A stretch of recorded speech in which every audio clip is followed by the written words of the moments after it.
नमस्कार, मैं विनीत आप सभी का स्वागत करता हूं वयम भारत में। आखिरकार दिल्ली को नई मुख्यमंत्री मिल चुकी है। आज रेखा गुप्ता ने अपने मंत्रिमंडल के साथ सीएम पद की शपथ ली है। दिल्ली सीएम के लिए काफी सारे नाम चल रहे थे। आखिर इन तमाम दिग्गजों को पछाड़ते हुए रेखा गुप्ता दिल्ली की सीएम कैसे बनी, इसका जवाब जानेंगे आज हम इस वीडियो में। मेरे साथ ही मेरे सहयोगी सिद्धार्थ शुक्ला इन सारे सवालों के जवाब हम उनसे जानते हैं। तो आपसे मैं ये जानना चाहता हूँ कि दिल्ली में इतने दिग्गज नेता का नाम मुख्यमंत्री पद के लिए चल रहा था, प्रवेश वर्मा हो गया, आशीष सूद हो गए, सतीश उपाध्याय हो गए, इन सभी को पछाड़कर पहली बार की विधायक रेखा गुप्ता सीएम कैसे बनी? देखिए विनीत जी, सबसे पहले आप ये समझिए कि जो बीजेपी है ना, तो बीजेपी कब क्या निर्णय लेती है ये कोई नहीं जानता है। और बीजेपी का जो निर्णय लेने वाले लोग हैं, जो वो दो लोग हैं, वही लेते हैं, चाहे अमित शाह और नरेंद्र मोदी। इन्हीं दोनों के हाथ में है कि कौन मुख्यमंत्री बनेगा, कौन कैबिनेट में शामिल होगा, कौन किसको किस विधानसभा से टिकट मिलेगी, ये सब ये डिसाइड करते हैं। सबसे पहले आप ये समझिए कि रेखा गुप्ता को टिकट देने के पीछे का सबसे बड़ा कारण तो ये है कि बीजेपी के करीबन 21 राज्यों में सरकार है, गठबंधन की और पूर्ण बहुमत की, और उन 21 राज्यों में कहीं भी महिला मुख्यमंत्री नहीं है। और हमेशा विपक्ष द्वारा यह आरोप लगाया जाता है बीजेपी की तरफ से कि आप भले महिला सशक्तिकरण की बात करते हैं, महिलाओं को आगे बढ़ाने की बात करते हैं, लेकिन जिन भी राज्यों में आपकी सरकार है उन राज्यों में कहीं भी महिला नेत्री को मुख्यमंत्री नहीं बनाते हैं। तो कहीं ना कहीं ये विपक्ष को करारा जवाब देना था और रेखा गुप्ता को मुख्यमंत्री बनाकर बीजेपी ने विपक्ष को करारा जवाब दिया है। तो जब महिला मुख्यमंत्री बनानी थी तो इसके अलावा भाजपा के पास तो वहाँ 3 और महिला विधायक थी, जैसे नीलम पहलवान हो गई, शिखा रॉय हो गई, पूनम शर्मा हो गई। तो इन तीनों को पीछे करके रेखा गुप्ता ही आगे क्यों आई? देखिए, रेखा गुप्ता को मुख्यमंत्री बनाने के पीछे सबसे बड़ा कारण जो है वो संघ का है। जो रेखा गुप्ता जो है वो संघ से आती है, उनकी राजनीतिक शुरुआत ही एबीवीपी से हुई थी, छात्र संघ से उनकी शुरुआत हुई थी। दूसरा सबसे बड़ा बात यह है कि वो एक साफ छवि वाली नेत्री है। उनका किसी भी भ्रष्टाचार या किसी भी लेन देन के मामले में उन पर कोई आरोप नहीं है। तो कहीं ना कहीं एक ये वजह है। दूसरी सबसे बड़ी वजह ये है कि दिल्ली विधानसभा चुनाव हो रहे थे, तो लगभग 70 विधानसभा सीटों में से 40 विधानसभा सीट ऐसे थे जहां पे महिलाओं ने बढ़ चढ़कर वोट दिया था। वहां पे पुरुषों के मुकाबले महिलाओं का वोट प्रतिशत अधिक था। तो कहीं ना कहीं बीजेपी को यह समझ में आ गया था कि अगर जो महिलाओं को आगे बढ़ाना है या फिर महिला वोट बैंक को साधना है तो महिला मुख्यमंत्री को चाहिए। दूसरा सबसे बड़ी बात यह है कि जो रेखा गुप्ता है वो आरएसएस की पहली पसंद है, क्योंकि वो आरएसएस की जमीनी कार्यकर्ता है और आरएसएस से जुड़ी हुई है काफी समय से। अच्छा, तो ये रेखा गुप्ता का नाम आरएसएस ने आगे किया कि बीजेपी ने आगे किया था? नहीं, रेखा गुप्ता का जो नाम है वो आरएसएस ने आगे किया था, और आरएसएस के कहने पर ही बीजेपी ने जो है वो रेखा गुप्ता का नाम चयन किया। मेरा एक सवाल आपसे यहाँ पर यह है कि दिल्ली विधानसभा चुनाव में पूरे कैंपेन को प्रवेश साहिब वर्मा ने लीड किया था। ऐसा माना जा रहा था उन्होंने अरविंद केजरीवाल के खिलाफ चुनाव लड़ा, जो कि आम आदमी पार्टी के सर्वेसर्वा है। उनको चुनाव भी हरवाया और काफी आक्रामक कैंपेन किया था उन्होंने दिल्ली में, खासकर नई दिल्ली विधानसभा सीट पर। ऐसा माना जा रहा था कि वो सीएम बनेंगे।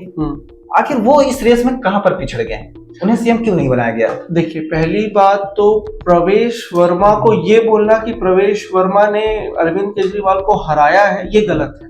प्रवेश वर्मा को एक मौका मिल गया क्योंकि कांग्रेस ने कहीं ना कहीं वहां पे हस्तक्षेप कर दिया। अगर कांग्रेस शीला दीक्षित के बेटे को वहां पे नहीं उतारती तो प्रवेश वर्मा वहां नहीं जीतते, ये बीजेपी को भी पता है।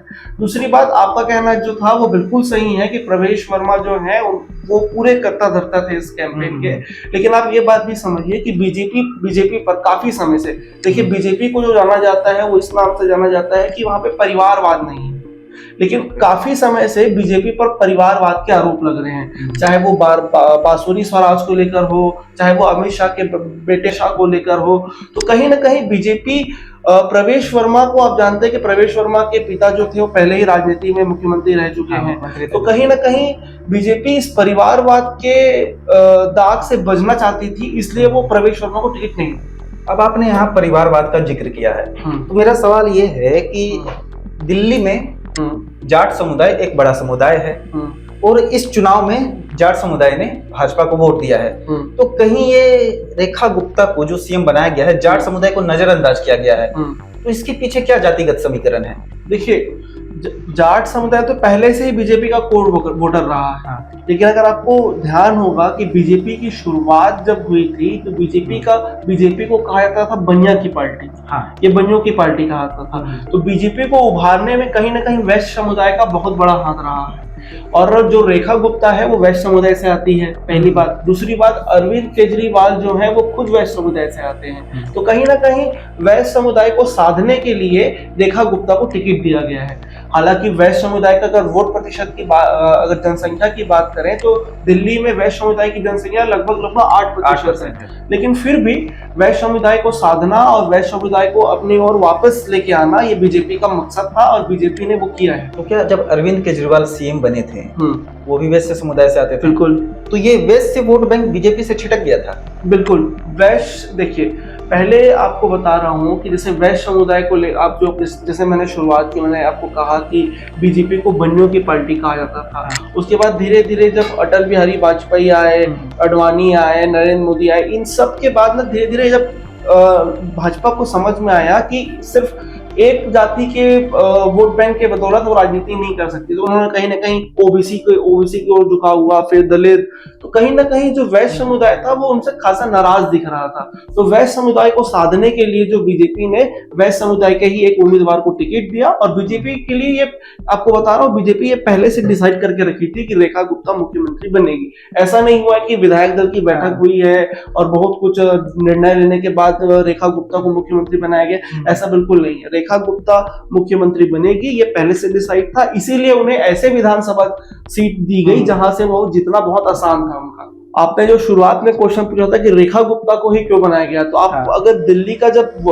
जो उम्मीदवार है उन सबकी लिस्ट चेक करेंगे तो टॉप 10 में जो उम्मीदवार जो प्रत्याशी हैं उनमें से टॉप 10 में से आती है रेखा गुप्ता, जिन्हें सबसे ज्यादा वोट मिला है। जैसा कि हम देख रहे हैं अभी बीजेपी एक पैटर्न सेट कर रही है कि वो सारे राज्यों में किसी लोकप्रिय चेहरे को सीएम नहीं बनाती है। नाम आता है ये बनेंगे, लेकिन बीजेपी पीछे से कोई पर्ची दे देती है और एक जो नाम आता है सामने वो सभी लोगों को चौंका कर रख देता है। तमाम राजनीतिक पंडित यहाँ पर गलत साबित हो जाते हैं।